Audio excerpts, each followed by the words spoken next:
It is also strong activating group. अरे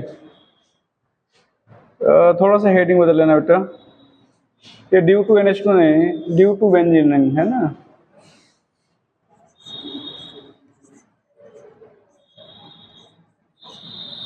due to benzene नहीं। It is also a strong activating group.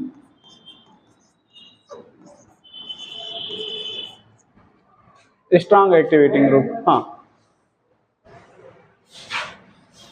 यहां पर पहला बेटा हैलोजिनेशन।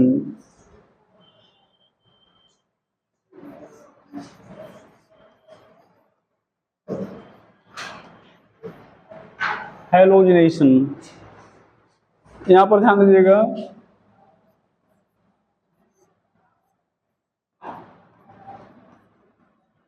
NH2 यहां पर Br2 लिक्विड, ये क्या हो जाएगा,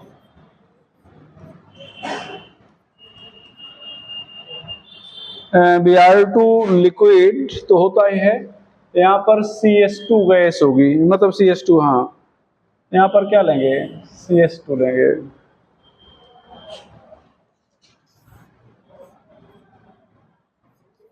CH2 ये लिक्विड फॉर्म में है, तो यहाँ पर जो Br प्लस का कंसंट्रेशन होगा ये काफी कम होगा।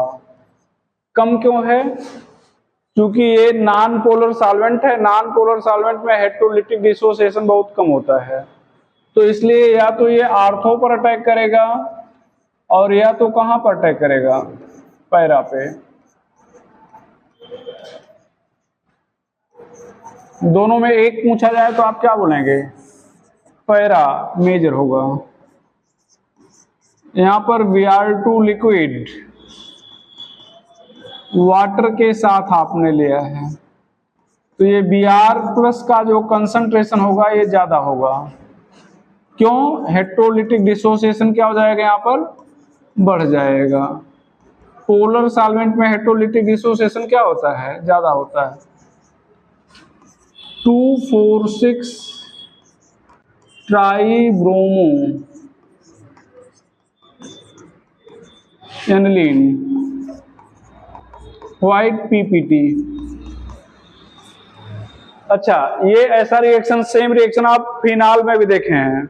यहाँ पर OH था, यहाँ पर OH था, बस इतना अंतर है। तो ये देखो, 1 bromo 2 bromo 3 bromo, tri bromo substituted product is given by phenol and aniline only. तो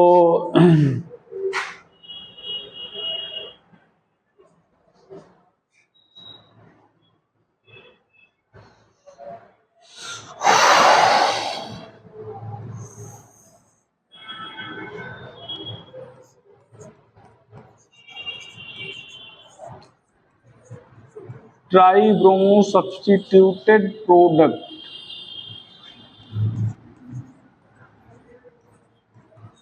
is given by phenol and aniline only.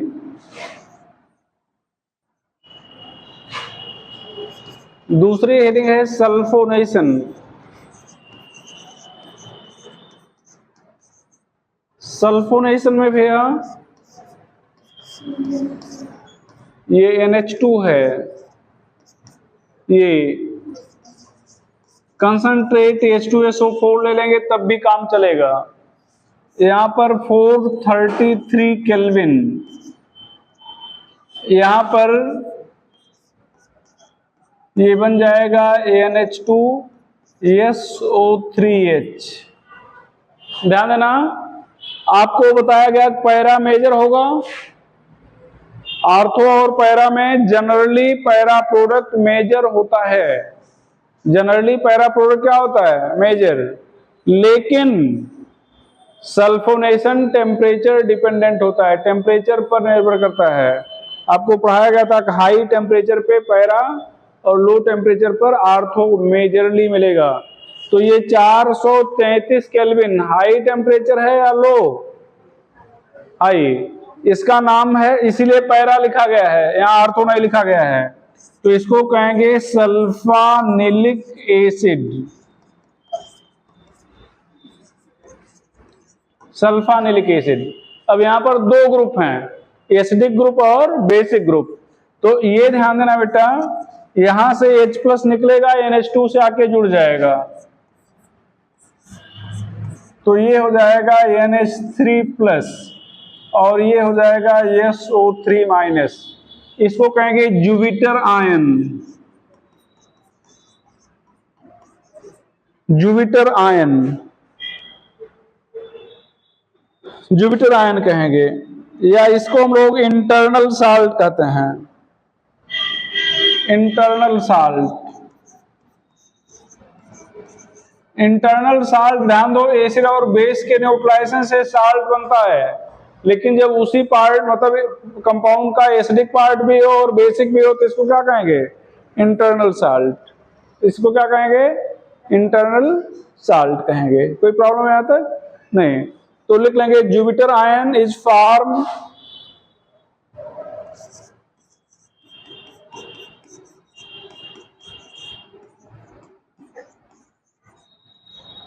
at certain pH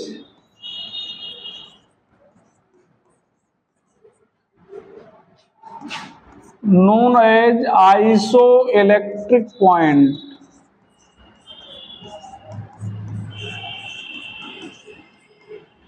At certain pH known as isoelectric point. At this pH,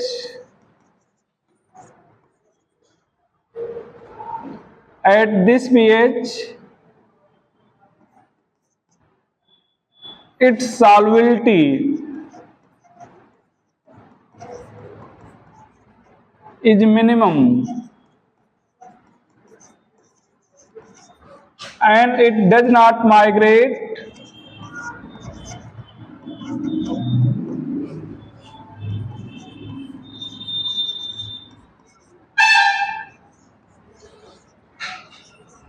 towards any electrode.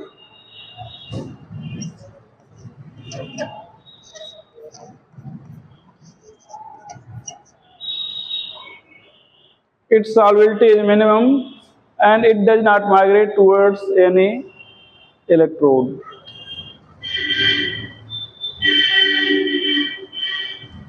It does not migrate towards any electrode.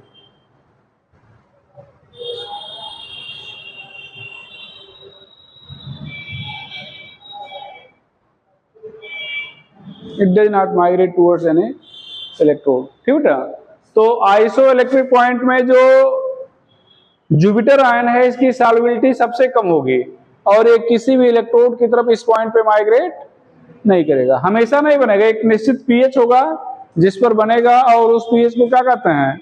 Iso electric point कहते हैं। चलो भाई आगे। ठीक बेटा, remove कर दे रहे हैं। नाइट्रेशन, नाइट्रेशन ध्यान देना।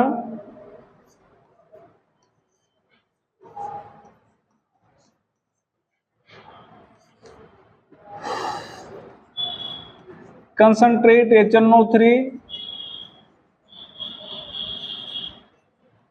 कंसंट्रेट H2SO4,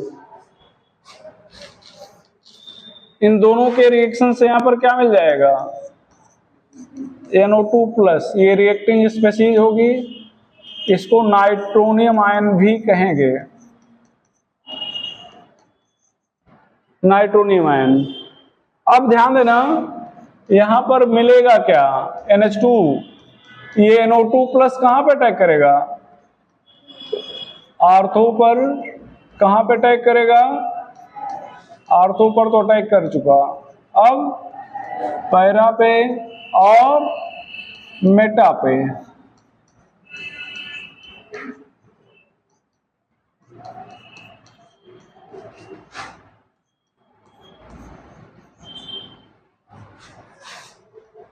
यहां पर ये 51% बनेगा, ये 47% बनेगा, ये 2% बनेगा, और ये फ्यू। ये para is to meta ratio जो होगा, ये क्या होगा, 51:47, ये नियरली इक्वल टू 1:1 होगा। ये भी पूछा जाता है कि पैरा और मेटा का क्या रेशियो होगा, तो क्या होगा, ये 51 और कितना है, 47% होगा। टार क्या है,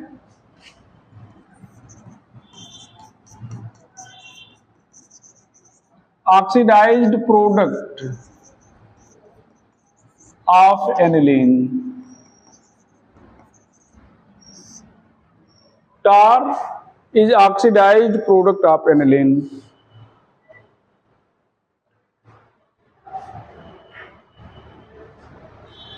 Oxidized product of aniline. यहां पर बहुत सारे क्वेश्चन बनेंगे। एक तो आप देख लिए क्या बनेगा, पहले ये कितना परसेंटेज बनेगा, रेशियो क्या होगा, ठीक है। यहां पर direct nitration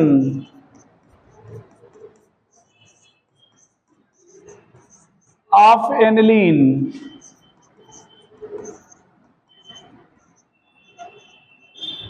should avoided. Direct nitration of aniline should avoided because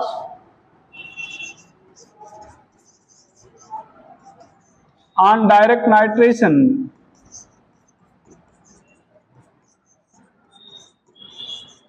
undesired product is obtained.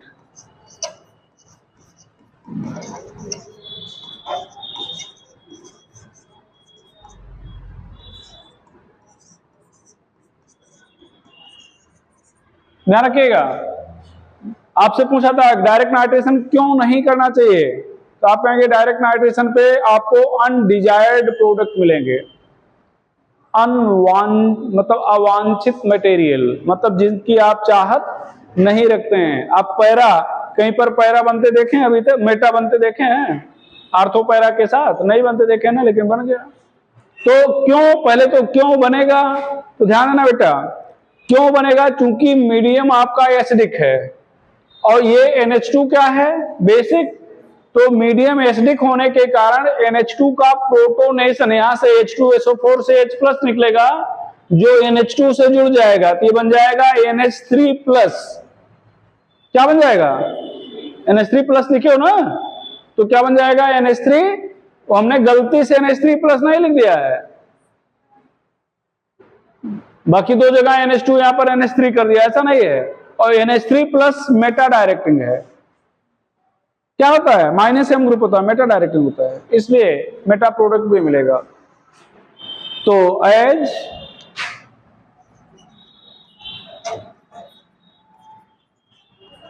Medium is acidic, medium is acidic,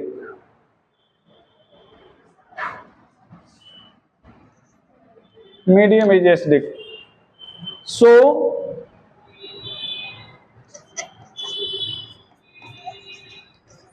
NH2 group get protonated,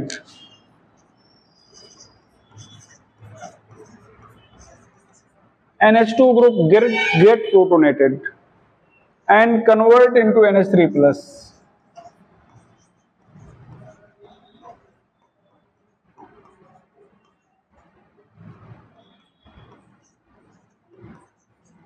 Which is -M group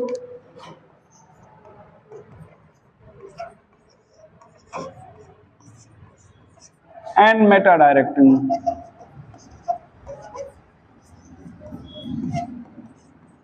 So meta product is also obtained. Meta product is also obtained. meta product is also obtained.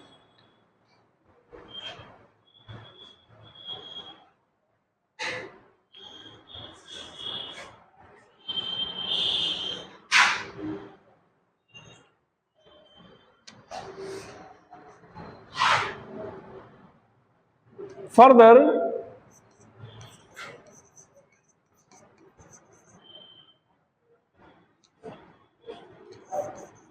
concentrate HNO3 is strong oxidizing agent, and also benzene ring is susceptible. Susceptible का मतलब होता है तैयार होना, ready होना. Susceptible for oxidation.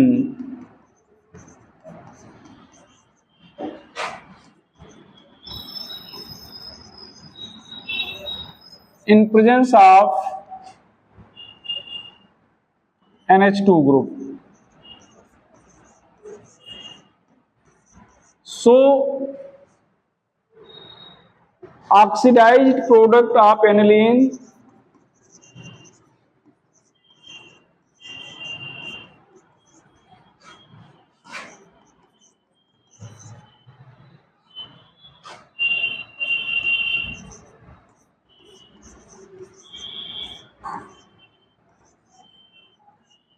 is also obtained.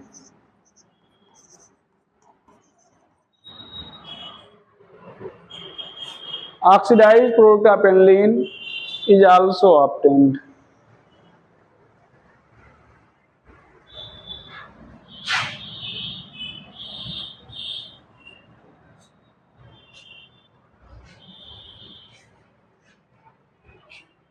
Oxidized product of aniline is also obtained.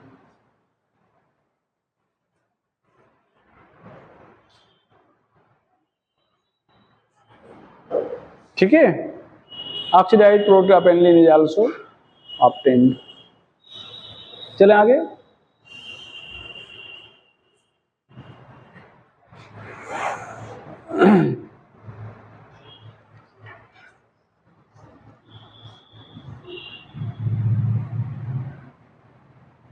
To avoid this abnormalities,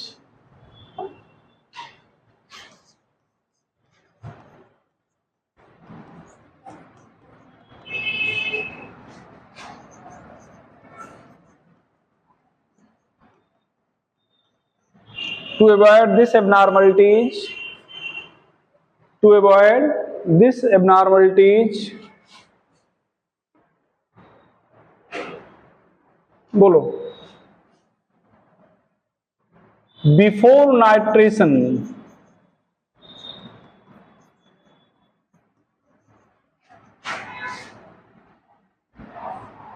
NH2 group of aniline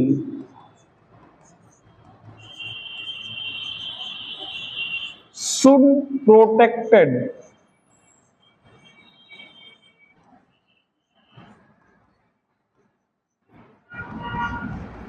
by acetylation.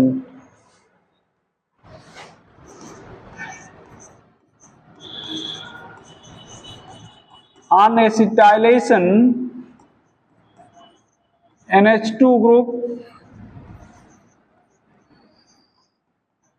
convert into NHCOCH3 group.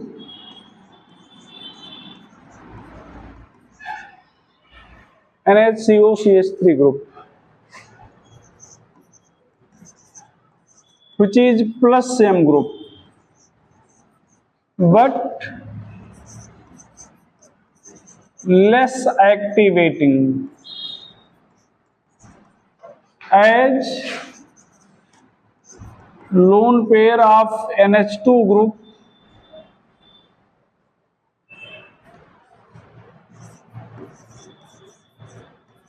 is also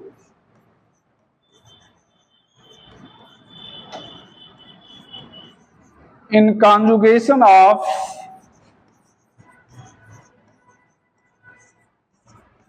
carbonyl group due to cross resonance.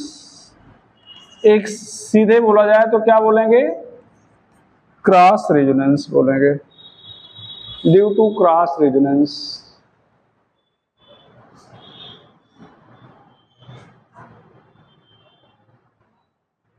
यहां पर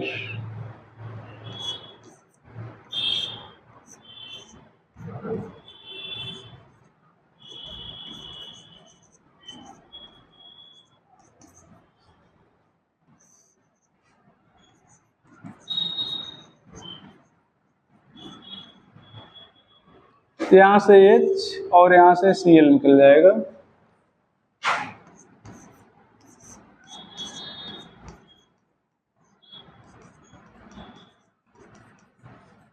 ये ध्यान दो, ये पूरा group ध्यान दो, इस नाइट्रोजन पर लोन पेयर है ना, तो इसका लोन पेयर इधर ये होता ना ऐसे,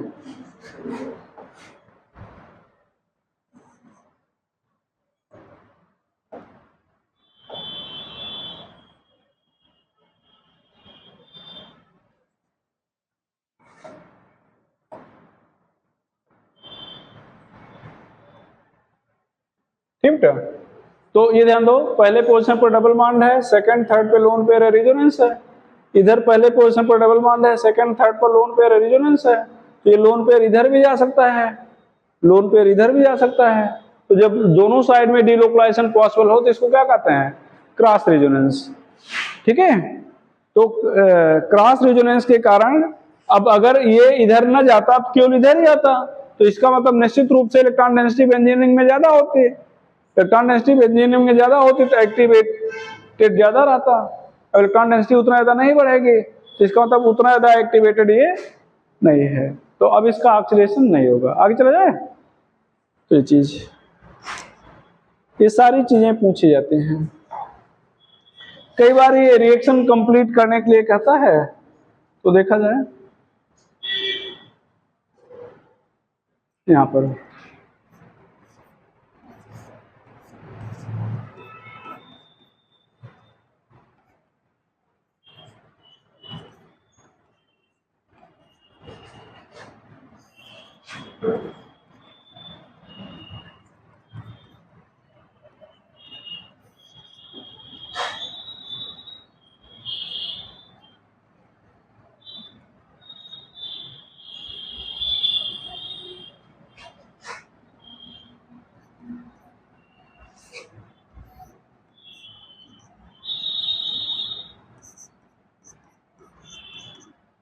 ये, तो आप ए तो जान ही रहे हो क्या बनेगा, क्या बनेगा, अभी भी बनाए हो, NHCO, ये ए हो गया। अब यहां पर इसका नाइट्रेशन करोगे, concentrate HNO3 plus concentrate H2SO4, तो यहां पर क्या हो जाएगा बेटा, NO2 ग्रुप जुड़ जाएगा।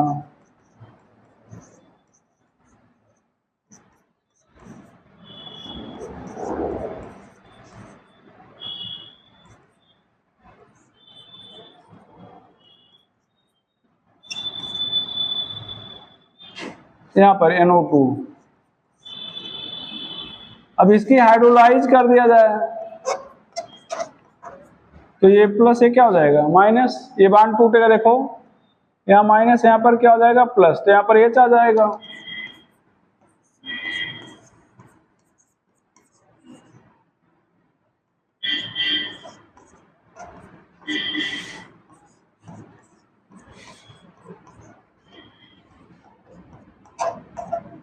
ये अब अगर ये इन दोनों में से एक पूछा जाता तो आप किसको बताते हैं, पैरा को, किसको बताते हैं, पैरा को। लिखो जल्दी करो,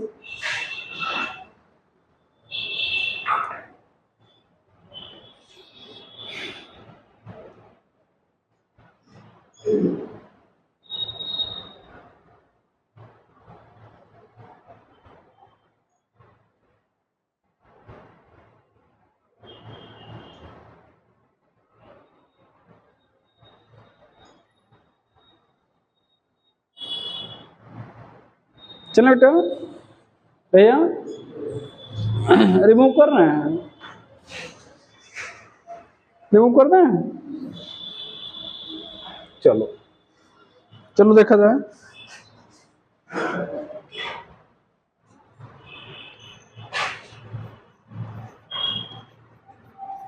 Friedel-Crafts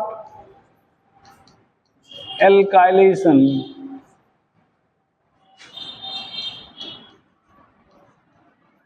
and acetylation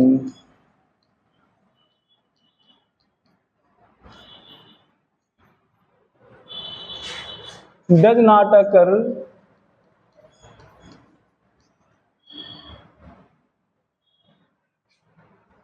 or does not represented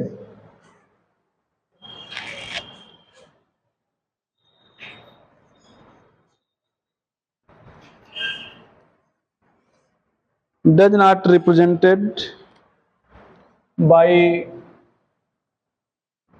aniline as NH2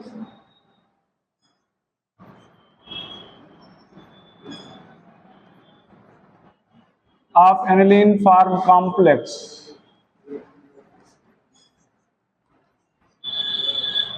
NH2 of aniline form complex with Lewis acid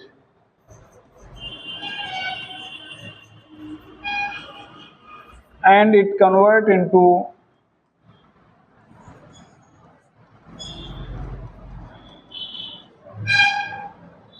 minus M group,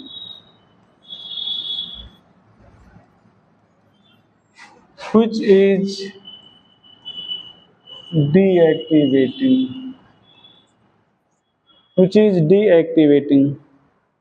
minus M group, which is deactivating। ठीक बेटा, तो ध्यान रखिएगा, माइनस एम ग्रुप जो भी होगा वो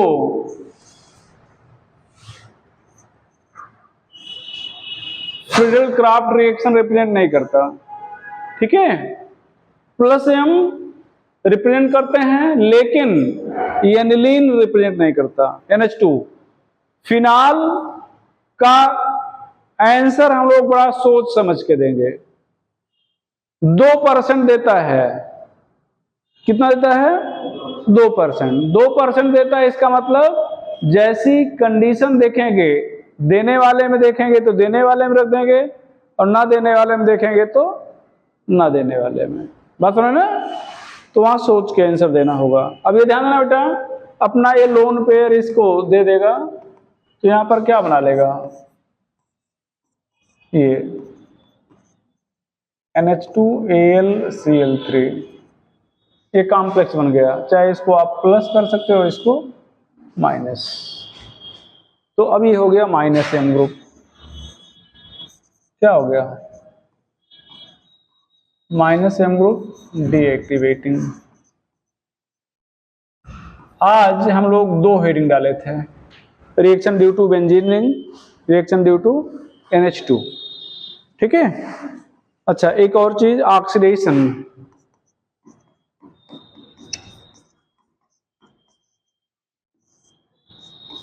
क्या बनेगा डिपेंड करेगा कि कंडीशन क्या है।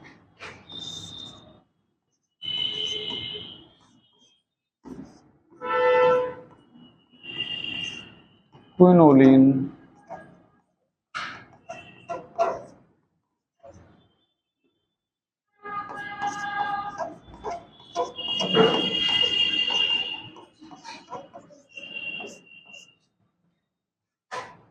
टॉर,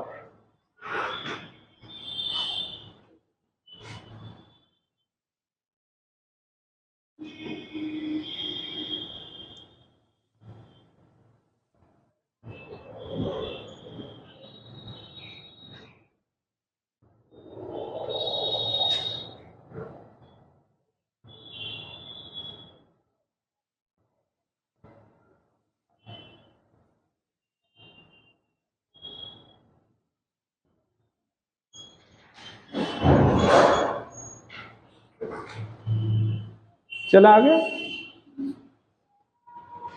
भैया, चला जाए।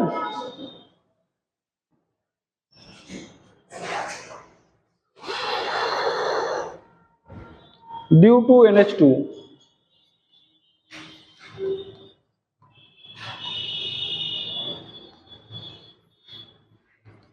already studied.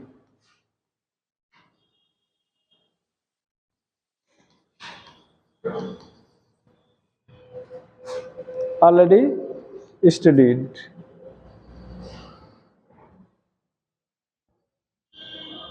With RNH2. Already studied with RNH2.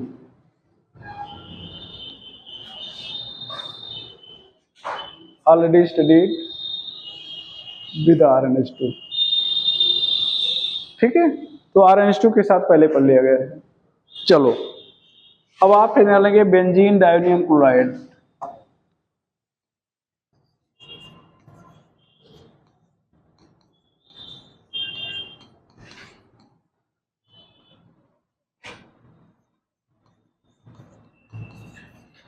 Benzene डायोनियम chloride,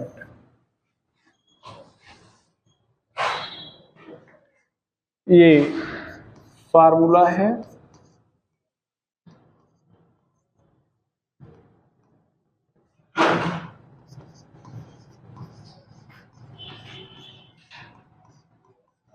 preparation.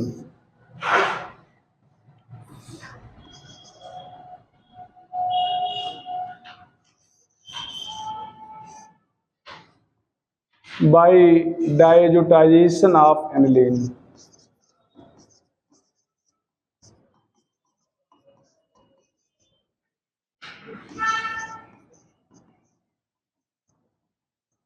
by diazotization of aniline।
Stable due to resonance only at low temperature. Its formation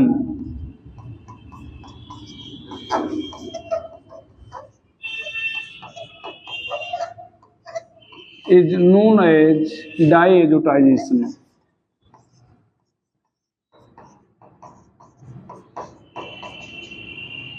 Its formation is known as diazotization.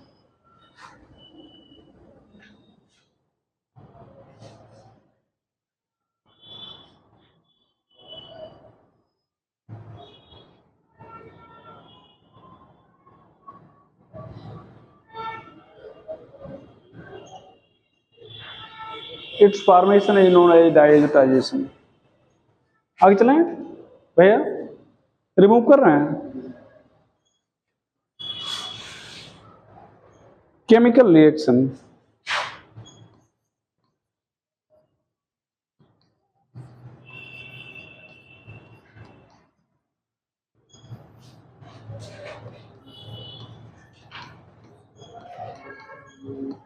reaction in which N2 is lost,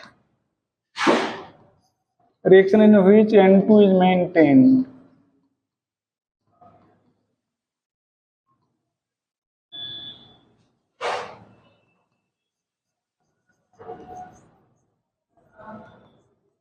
coupling reaction, coupling reaction.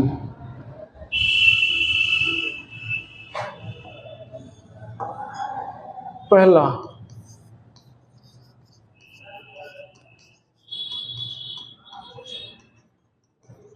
reaction in which N2 is last.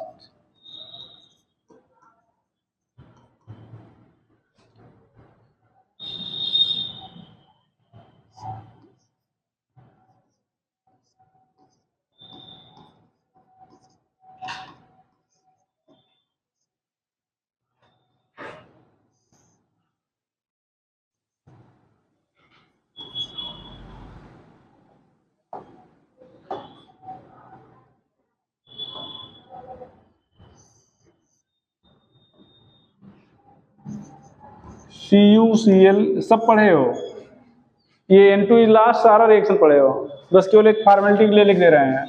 क्या बने बोलो? Cl।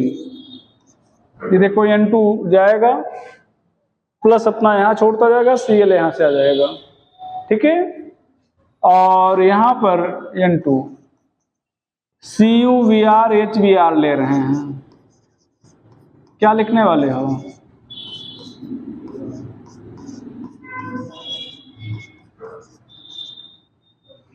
इसको कहेंगे sand-mayor reaction.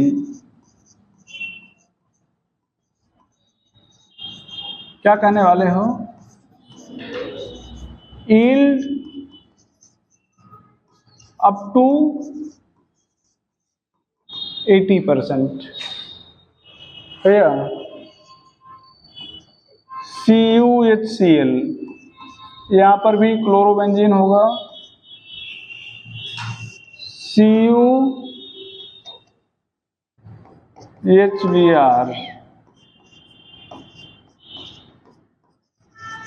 Bromobenzene होगा,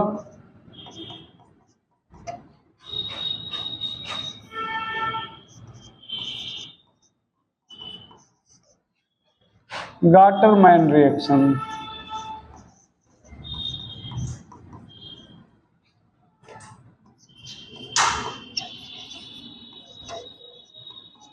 yield up to 40%।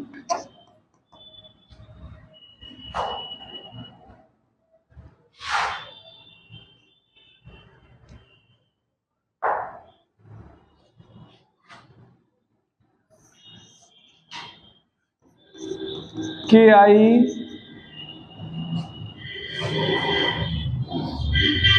Heat,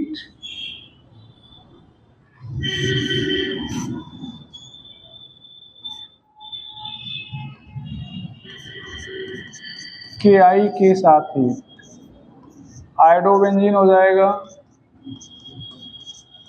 KClN2। ध्यान देना बेटा, ये जैसा बताया गया कि N2 निकल जाएगा प्लस, हम बार बार वो ना बोले हैं। यहाँ पर क्या आ जाएगा? आयोडीन माइनस यहाँ पे आ जाएगा, तो इसका Cl के साथ चला जाएगा, ठीक है। यहाँ पर CuCN KCN, कई बार ये दोनों आपस में रिएक्ट करके K3CuCN4 बना लेते हैं। यहां पर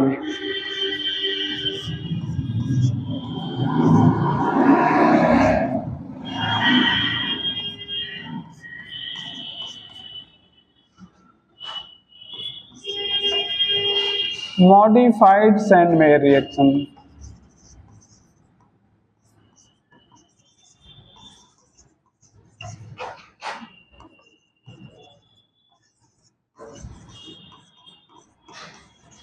मॉडिफाइड सैंड-मेयर रिएक्शन,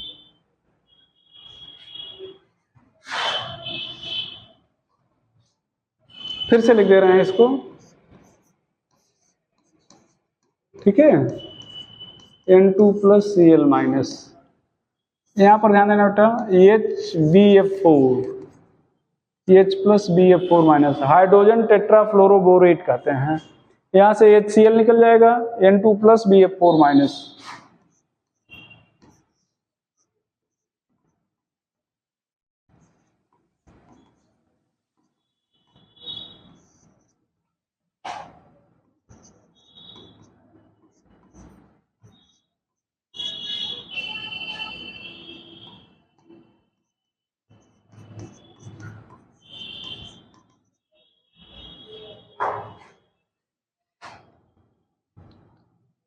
या इसको कहेंगे बाल्ज-साइमन रिएक्शन।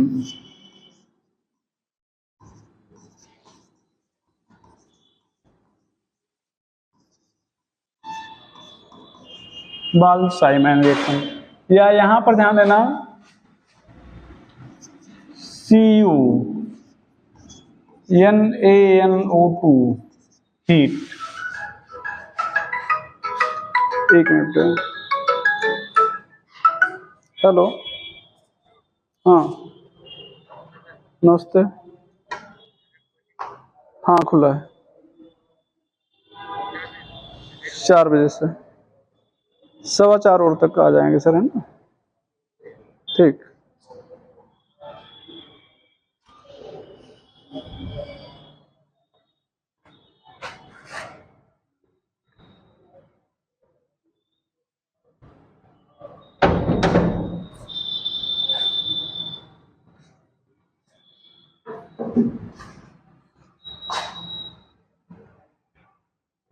ठीक है,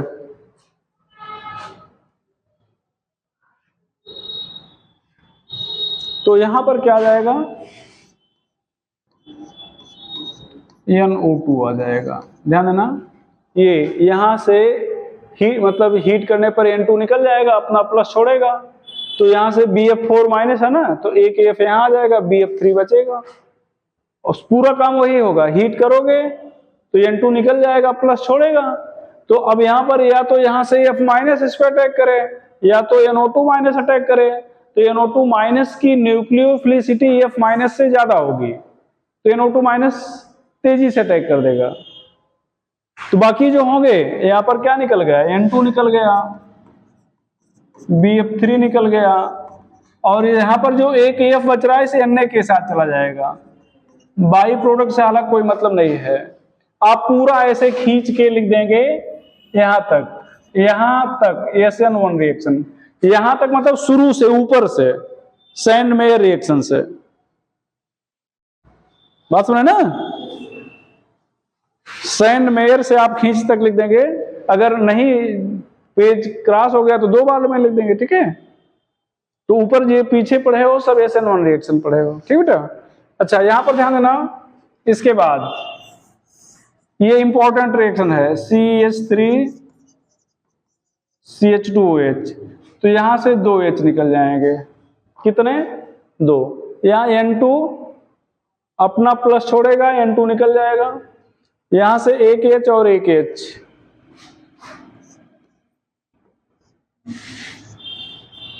ये H N2 BF3 इसको मतलब ही नहीं है।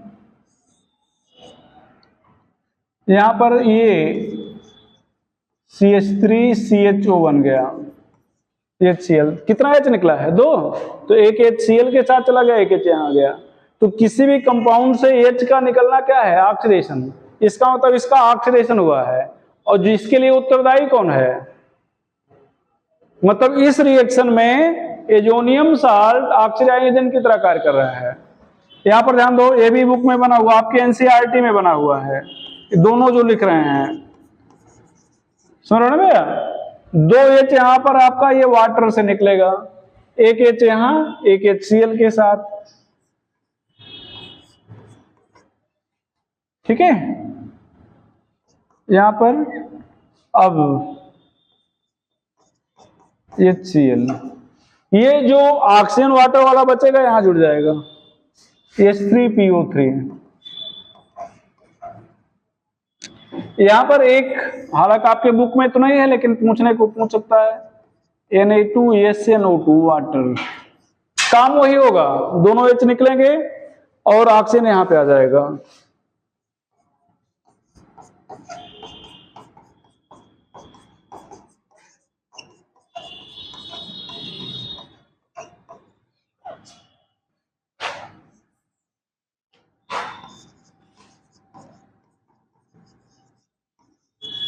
In these reactions,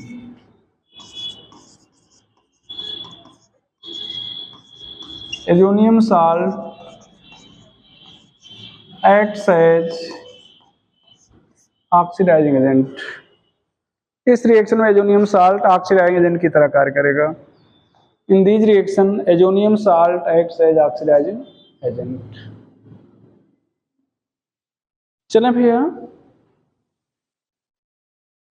रिमूव कर दे रहे हैं।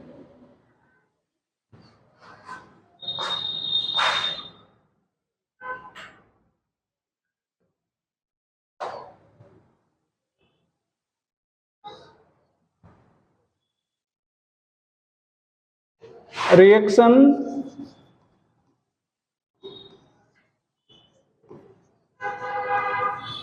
where N2 is maintained.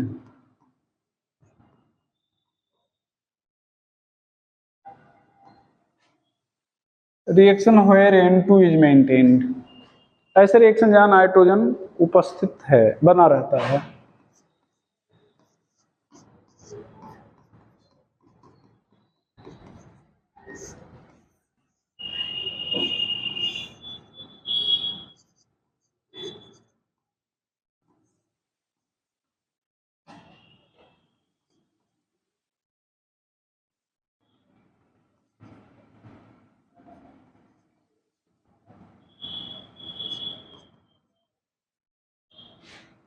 यहां पर ध्यान दो बेटा, यहां पर हाइड्रोजन, नेसेंट हाइड्रोजन बन जाएगा। क्या बन जाएगा? अब ये बांड टूटेगा, देखो ये बांड टूटा, यहाँ एक HCl के साथ चला गया, एक H इसके साथ, N के साथ, फिर ये बांड टूटा, तो इस नाइट्रोजन के कितने बांड टूटे? 2। कितने बांड टूटे? 2। तो इससे 2H जुड़ गया, NH2 हो गया। और इसका कितना बांड टूटा? 1, तो ये NH हो गया। इसका नाम क्या है? Phenyl hydrogen. और यहां पर ध्यान दो बेटा, इस जिंक के साथ NaOH ले रहे हैं, तो जरूरी नहीं कि जिंक ले लो, टिन ले लो, आयरन ले लो, ठीक है? तो यहां कुछ H ज्यादा निकलेंगे, तो ये ध्यान है ना, ज्यादा H निकलेंगे तो ये क्या होगा, एक बार ये फिर और टूट जाएगा। बात सुनो ना, तो फिर ये NH2 बन जाएगा।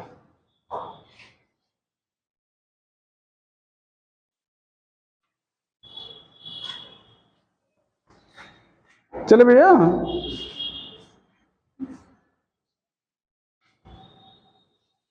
ऊपर करें।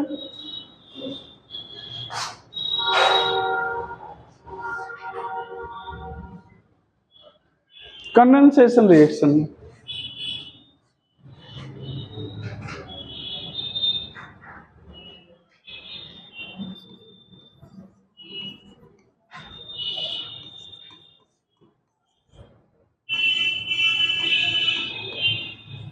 Are coupling reaction.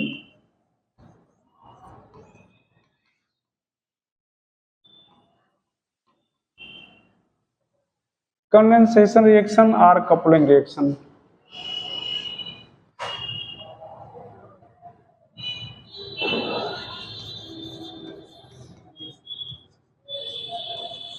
Ammonium salt condense with benzene ring.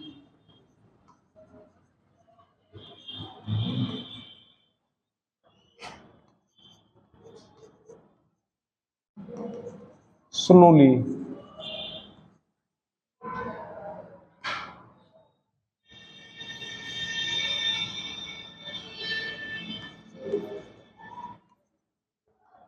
But condensation occur fastly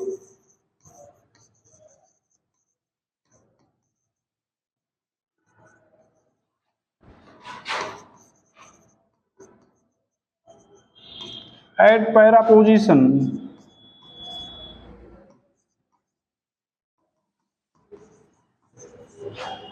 of benzene ring. Benzene ring.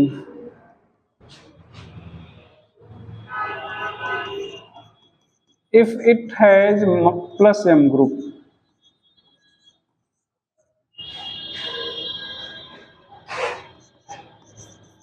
If para position is occupied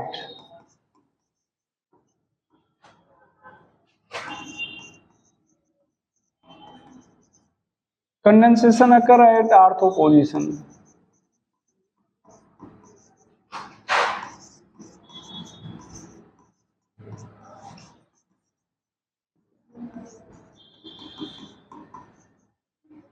If para position is occupied, condensation occur at ortho position.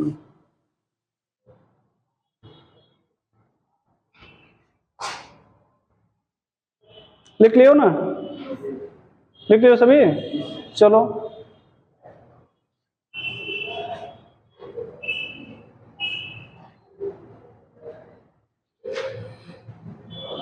पहला with benzene ring,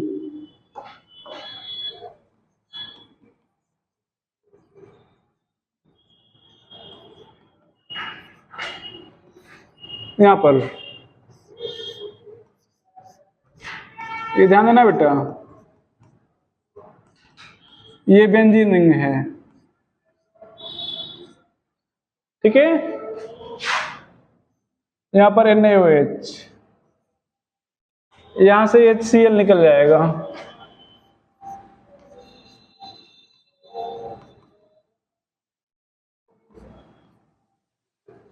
azo compound, azo benzene,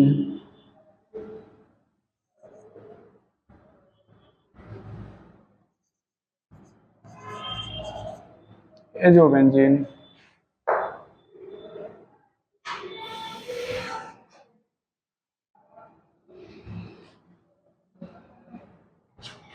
इसको कहेंगे गॉम्बर्ग reaction. एक बार जब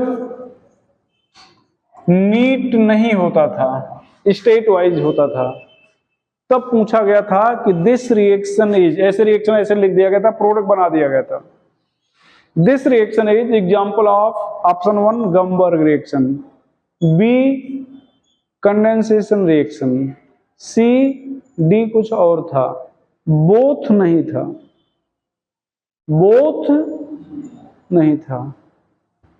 तो इसको हम लोग किस हेडिंग के अंतर्गत पढ़ रहे हैं? कंडेंसेशन के अंतर्गत ही पढ़ रहे हैं ना। तो क्या कहोगे? कंडेंसेशन कहोगे, गॉम्बर्ग कहोगे? क्या ऐसा क्वेश्चन आया तो क्या कहना पसंद करोगे? हाँ, गॉम्बर्ग रिएक्शन। कंडेंसेशन तो एल्डाल कंडेंसेशन भी था कि नहीं था, लेकिन वो गॉम्बर्ग रिएक्शन थोड़े था। तो कंडेंसेशन तो बहुत सारे हो सकते हैं, लेकिन गॉम्बर्ग यही हो सकता है, समझ रहे ना। With phenol,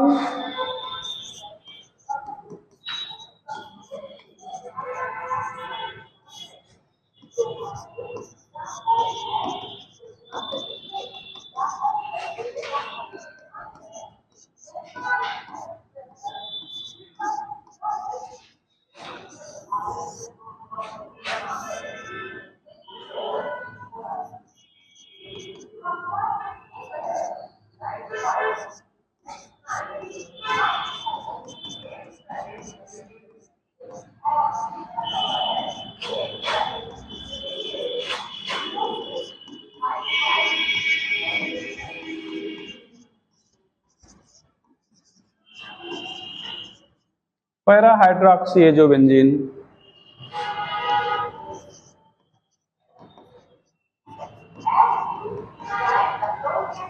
with aniline,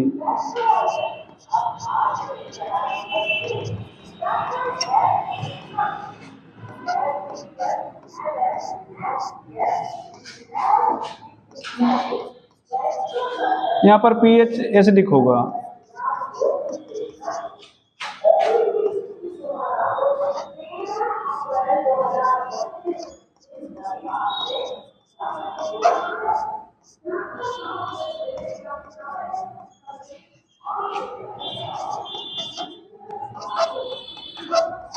para amino azobenzene.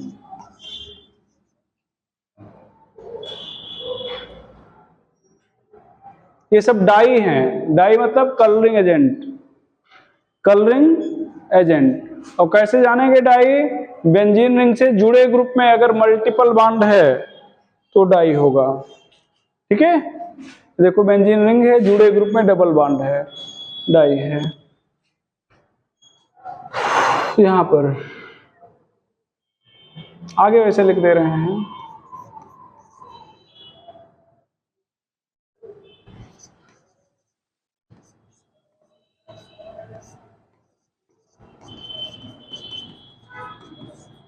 With diazotised silver sorry sodium salt of sulphanilic acid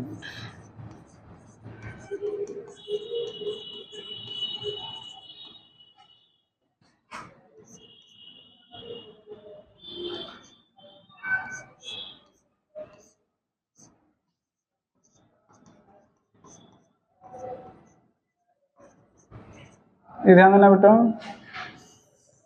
ये सेकेंडरी एमीन है, टर्सरी है। क्या है? Tertiary amine. पीएच यहां पर भी वही 6 के आसपास।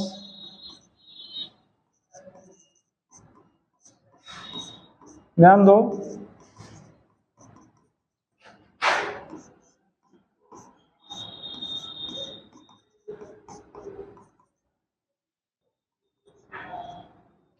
ये मेथिल ऑरेंज है।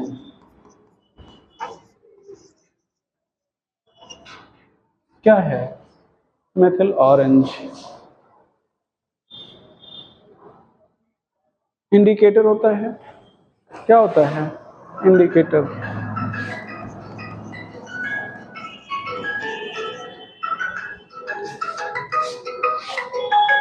एक मिनट।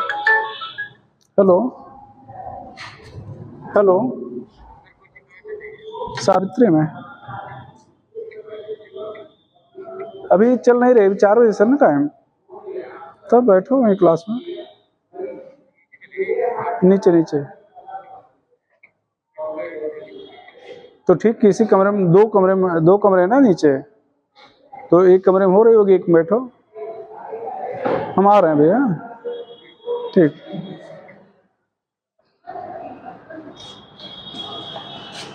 चलो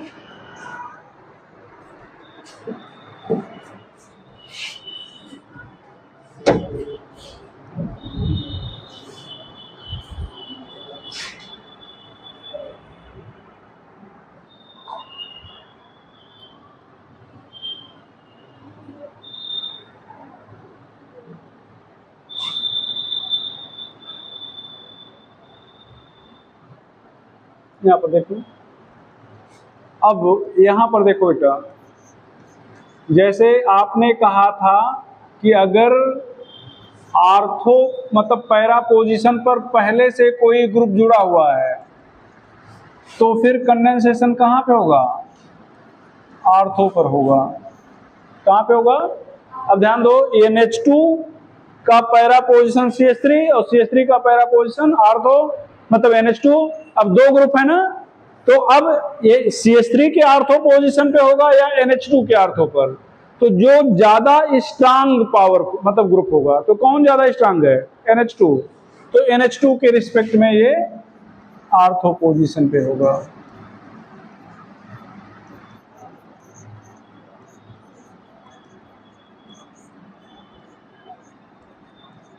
ठीक है। अच्छा, यहां पर ध्यान दो, ये OH है,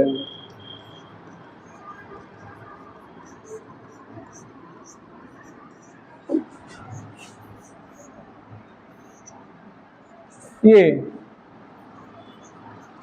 pH 6 pH 10। तो ध्यान दो, 6 है तो NH2 के रिस्पेक्ट में, और 10 है तो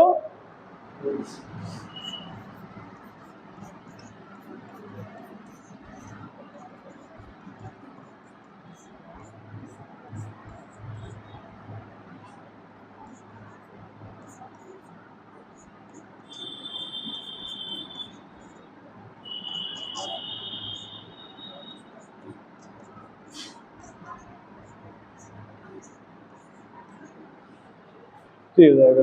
इसी के साथ ये चैप्टर भी खत्म हुआ। ठीक है। एनिलीन भी आपको पढ़ा दिया गया, मतलब एमीन वाला चैप्टर, एन कंटेनिंग।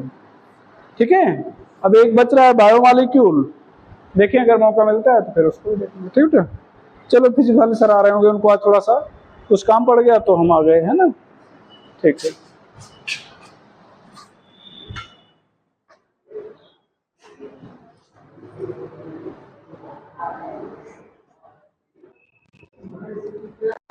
सर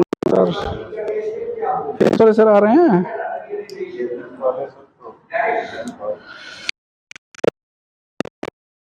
हाँ, हमसे